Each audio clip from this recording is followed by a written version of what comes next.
ശബരിമലയിലെത്തിയപ്പോൾ SP Yathish Chandra മോശമായി പെരുമാറിയെന്നാരോപിച്ച് കേന്ദ്രമന്ത്രി പൊൻ രാധാകൃഷ്ണൻ അവകാശ ലംഘനത്തിന് ലോക്സഭയിൽ നോട്ടീസ് നൽകിയിരിക്കുന്നു. ദർശനത്തിനായിട്ടാണ് ശബരിമലയിൽ പോയത്. SP യതീഷ് ചന്ദ്ര ഒരു പൊതുപ്രവർത്തകനോടുള്ള ബഹുമാനം പോലും നിലനിർത്താതെയാണ് തന്നോട് സംസാരിച്ചത്. SP-യുടെ പെരുമാറ്റം ധിക്കാരത്തോടെ ആയിരുന്നുവെന്നും സ്പീക്കർക്ക് നൽകിയ നോട്ടീസിൽ മന്ത്രി വ്യക്തമാക്കുന്നു. നോട്ടീസ് പരിഗണിക്കാമെന്നും പരിശോധിച്ച് ആവശ്യമായത് ചെയ്യാമെന്നും സ്പീക്കർ ഉറപ്പ് നൽകുകയും ചെയ്തു. കേന്ദ്രമന്ത്രി പൊൻ രാധാകൃഷ്ണൻ ശബരിമല ദർശനത്തിനെത്തിയപ്പോൾ സ്വകാര്യ വാഹനങ്ങൾ കയറ്റിവിടാത്തതുമായി ബന്ധപ്പെട്ട തർക്കത്തിനിടെയാണ് വിവാദത്തിനാസ്പദമായ സംഭവം നടന്നത്. ദർശനത്തിന് ശേഷം SP-യുടെ പെരുമാറ്റത്തെക്കുറിച്ച് പൊൻ രാധാകൃഷ്ണൻ അന്ന് വിമർശനങ്ങൾ ഉന്നയിക്കുകയും ചെയ്തിരുന്നു. കൂടാതെ കേന്ദ്ര ആഭ്യന്തര മന്ത്രാലയത്തിന് യതീഷ് ചന്ദ്രയ്ക്കെതിരെ പരാതി നൽകുമെന്നും റിപ്പോർട്ടുകൾ ഉണ്ടായിരുന്നു.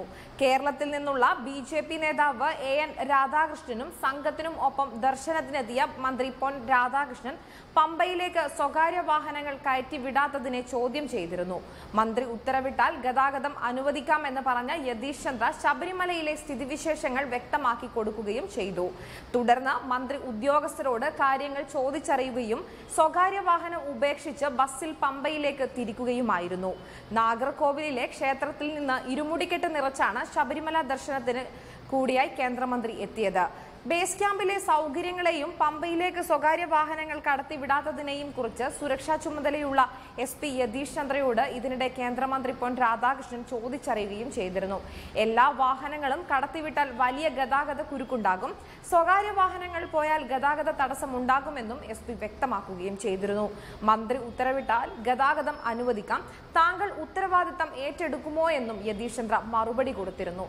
എന്നാൽ തനിക്കതിന് അധികാരമില്ലെന്ന് വ്യക്തമാക്കിയ കേന്ദ്രമന്ത്രി ദർശനം നടത്തി വന്ന ശേഷം SP-യുടെ ചോദ്യം ശരിയായില്ലെന്നും ഈ സംസ്ഥാനത്തെ ഏതെങ്കിലും മന്ത്രിയോട് ഇതേ ചോദ്യം ഉന്നയിക്കുമോ എന്നും ചോദിച്ചിരുന്നു.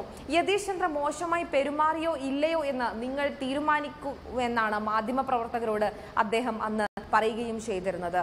കൂടുതൽ വാർത്തകളുമായി തിരിച്ചെത്താം.